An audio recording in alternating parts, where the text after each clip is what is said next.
ब्रह्मा जी को सृष्टि का रचयिता कहा जाता है, जिन्होंने संसार के हर छोटे बड़े जीव का निर्माण किया है। क्या आपने कभी सोचा है कि सृष्टि के रचयिता होने के बावजूद ब्रह्मा जी की पूजा क्यों नहीं होती? कहते हैं कि ब्रह्मा जी ने ही हमें 4 वेदों का ज्ञान दिया। हिंदू धर्म के मुताबिक उनकी शारीरिक संरचना भी अलग है। उनके 4 चेहरे और 4 हाथ हैं। चारों हाथों में एक एक वेद लिए ब्रह्मा जी हमेशा अपने भक्तों का उद्धार करते हैं। भगवान विष्णु, शिव जी, श्री कृष्ण आदि भगवानों के इस धरती पर सैकड़ों या हजारों मंदिर हैं, जबकि आपको पूरे विश्व में ब्रह्मा जी के केवल 3 ही मंदिर मिलेंगे। आखिर उनके साथ ऐसा भेदभाव क्यों?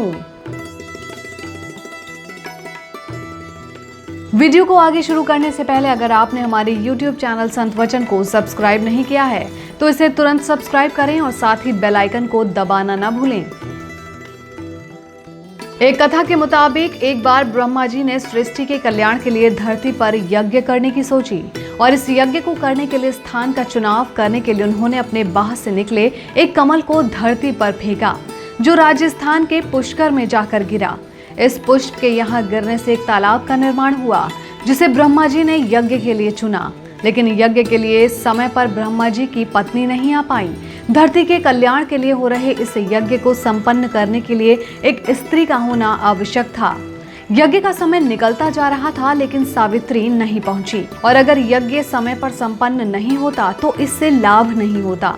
इसलिए ब्रह्मा जी ने नदिनी गाय के मुख से सावित्री रूपी स्त्री को प्रकट किया और उससे विवाह कर यज्ञ में बैठ गए। जैसे ही यज्ञ शुरू हुआ, उसके थोड़ी ही देर बाद जब सावित्री वहां पहुंची तो अपने स्थान पर किसी दूसरी स्त्री को देखकर क्रोधित हो उठी और ब्रह्मा जी को श्राप दे दिया कि संपूर्ण पृथ्वी पर कहीं भी तुम्हारी पूजा नहीं होगी। कोई भी मनुष्य तुम्हें पूजा के समय याद नहीं करेगा। सावित्री को इतने क्रोध में देखकर सभी देवता डर गए और सब सावित्री से विनती करने लगे कि वो अपना श्राप वापस ले लें। जब सावित्री का क्रोध शांत हो गया तो उन्होंने ब्रह्मा जी से कहा कि जिस स्थान पर आपने यज्ञ किया है, सिर्फ इसी स्थान पर आपका मंदिर बनेगा। इसलिए केवल पुष्कर में ही ब्रह्मा जी को पूजा जाता है।